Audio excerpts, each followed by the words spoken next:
So we are officially 10 days from Final Fantasy VII Rebirth, and it's wild because it's almost single digits, right? We've been waiting so long for this. One of the things that I really want to talk about for a while now is the whole allure of this story and, you know, how it's being handled by the team, namely like Hamaguchi. Like I have talked until I'm blue in the face about how this dude is just an absolute rock star, and how he's really bringing it with directing the project, and from a fan's perspective and from a complete professional's perspective. Like, he's this really great blend of both. But what is it that draws in people like Hamaguchi and just regular fans like us and people from all walks of life that wouldn't even touch a role-playing game, let alone a JRPG, wouldn't even touch games of this genre, people who are into things more like Metal Gear, or even things that are different than that, like Halo, and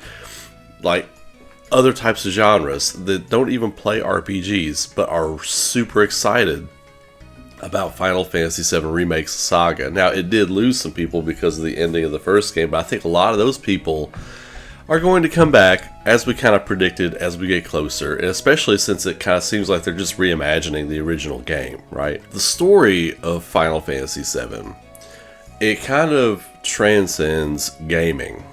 It could be a movie. It could be a series of books. It could not even be called Final Fantasy VII. It could be called Paradox, Crisis for the Planet, Book 1, you know, the Gaia Crisis, Book 2. I mean, it could be called anything with those characters and with that story and with everything that makes it special. It could be its own thing. It kind of is its own thing. Like, a lot of times when you tell people Final Fantasy and they're not Final Fantasy fans, they're like, oh yeah, Cloud, Sephiroth, yeah, great game. Like, no, that's Final Fantasy VII. Yeah. Oh, there's other ones, you know? A lot of people, you would be surprised at how many people that is their frame of reference. So, what is it about it, though?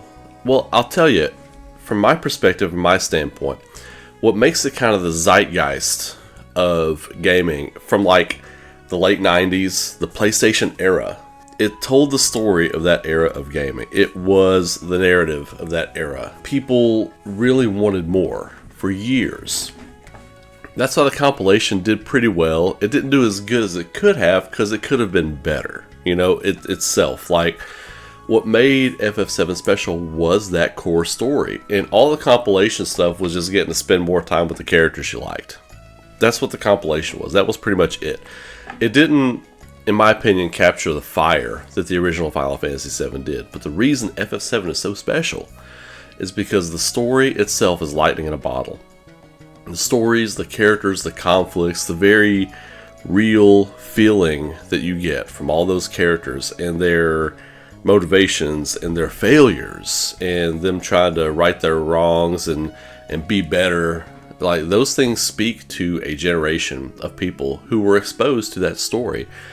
It really is the mythology, the preferred fiction of an era of people. You know, you had your people who grew up loving Tolkien, you know, like Lord of the Rings. You had, you know, Led Zeppelin writing songs about things that Tolkien wrote, you know, that era. And then you had Star Wars, which influenced a whole era of creative people. And you had insert story here or there. You can have your favorite movie, your favorite story, there aren't those things, but there's no denying that some of those things are the pinnacle and influenced millions of people, and you can't deny that. It's in the numbers, it's in the data. Final Fantasy VII is the same thing. You talk to any of these game developers that are in that age range that would have been in high school or middle school or whatever when they played Final Fantasy VII in 1997 or 98, whenever they got a hold of it, and you talk to any of these game developers, and they were like, oh yeah, I was influenced by Final Fantasy VII, and there are other games, but Final Fantasy VII is always on that list of people from that age range. It's always on that list. Oh yeah, this is why I wanted to get into developing games. This is why I wanted to work for Square. This is why I wanted to go start my own game development company and make games like this. You hear that story all the time. Final Fantasy VII, it transcends gaming. It really does. It transcends gaming. It could be any form of entertainment. It could be any form of media, and it would be just as successful as it is today. It is high-reaching fantasy, but it's also grounded in reality. There are so many aspects, things you can pick and choose from different characters. Like Cloud. He's such a relatable character, because who hasn't fallen short of their goals? Who hasn't had like a lofty aspiration for what they want to be in their life and fell short? I think we all relate to that. I know I can for sure. And you've got other characters like Aerith and Tifa. Tifa just wanting to save this person she cares about. You know, we've all been there, you know, as somebody you care about. Not even in a romantic sense, but in a friendship sense or whatever. You see they're on this bad road, and you feel like you're powerless to help them. You feel like you're powerless to do anything about it. You've got Aerith, who, you know, knows she's destined for great things and everything, but she doesn't want that responsibility. She's afraid of it. You've got that going on. Plus, she's had a lot of loss in her life, you know, that influences her. And then you got people like Barrett, you know, he's just trying to be a good dad. He struggles with balancing all these plates, and he's trying to make the best decisions possible and has a little bit of regret from his past, and he deals with those things. There's so many things that ground all the characters in FF7. It's impossible to not find a character that you relate with. Like, there have been other great games, Suikoden 2 and even Final Fantasy 6 I love. Chrono Trigger, favorite game of all time. B, favorite game of all time. A is FF7, but B is Chrono Trigger. And even in those games are fun, but you know, you don't necessarily relate with those characters on a level that you relate with the way they're written in FF7. So for me, it's really no surprise that this outpouring of love and anticipation for the FF7 stuff is happening. It's not really a surprise to me, because it is that quote-unquote bad pun game-changing for a lot of people, you know. It was the thing that, for me, you know, I was a fan of fiction for years, you know, but it wasn't until I played FF7 where I was like, I want to be in that end. I want to be in the business of creating stories. Like, not like that or anything, but I was like, and I tested the waters with things for a long time. I was like, I want to be in the business of telling stories for people on this level. That motivated me, and it motivated millions of other people. You know, not just like on a level that I really like that, I'm going to keep that game on my shelf. It changed the trajectory of what you wanted to do with your life.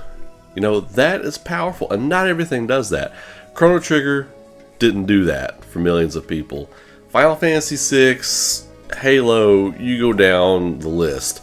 It may have done it for some people, but for a broad swath of people, it changed the direction that they were going to pursue for the rest of their lives. Am I surprised when I see all the support coming out for this game and the people anticipating it? Not at all. I'm not surprised one bit. So it's fascinating to see. We're down to 10 days. It's almost single digits. I'm ready to rock and roll. So if you all dug that, hit that like button, subscribe to the channel, share it around, tell your friends, tell your folks, tell anybody who digs this stuff on some level. And until next time, y'all have a great day. Be safe, be good to each other, keep rocking. I will see you on the next video. Take care.